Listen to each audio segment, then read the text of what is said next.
Good evening, church. It's Sunday, June 7th, 2020. I've just been reviewing our prayer list that was lifted up during worship this morning on Zoom and on Facebook. When we do house church, when we worship online, one of the things that I miss is the connection of people on Sunday morning. Just seeing friendly faces coming into the sanctuary, being aware when there's a visitor in worship or someone returning who's been away for a while.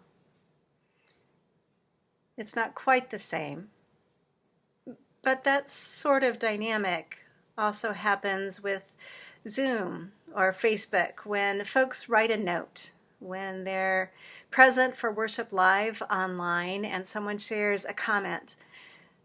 Lifting up a joy or a concern.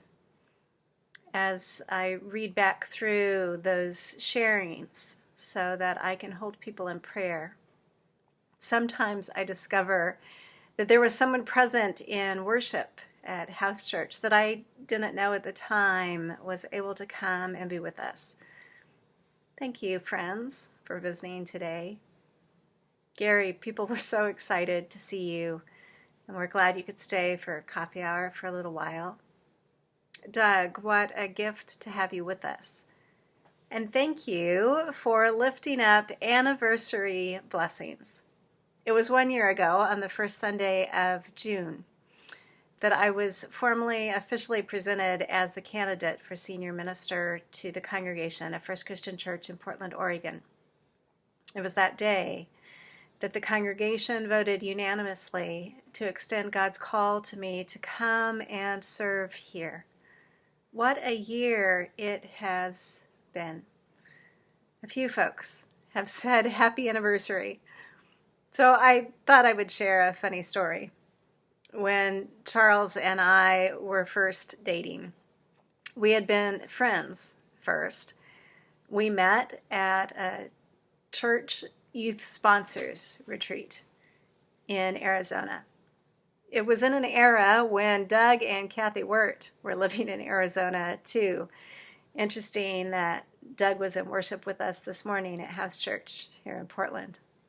Anyway, Charles and I had been friends for a while first, and then, as sometimes happens, our relationship deepened and shifted. We had been romantically connected for a while when on September 1st, he said to me, "Happy anniversary." I have to admit, at the time, I was baffled. You see, I didn't remember something specific from a year before, but he remembered it had been a year since our first kiss. So if you didn't know it, he's the more romantic of the two of us. To be honest, I had not really been keeping track of the anniversary of the congregation extending the call for me to come here. It was touching that others remembered that. So happy anniversary, church.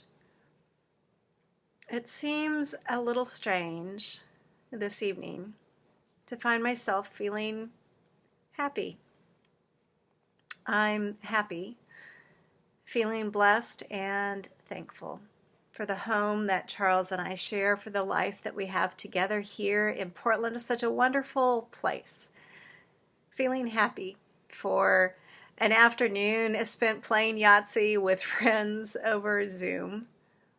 Feeling happy for the presence of people in worship and the depth of prayer lifted up for so many in our world. It's not a time when it's easy to be happy. Our prayers can be very heavy these days as we feel the weight of the world under the burden of COVID-19, and we continue to pray for people who continue to die, for those at risk of infection, for frontline workers, for those who are so much at risk. And of course, in the midst of a pandemic, we also find ourselves praying for a change in systems that perpetuate injustices and racial inequality, economic imbalance. This week, I have been praying for protesters and protectors alike. I know that you too are praying for much in our world. In the midst of that, I want to let you know, if you have a moment where you feel happy, maybe just because the sun is shining or someone brightens your day, that's okay too.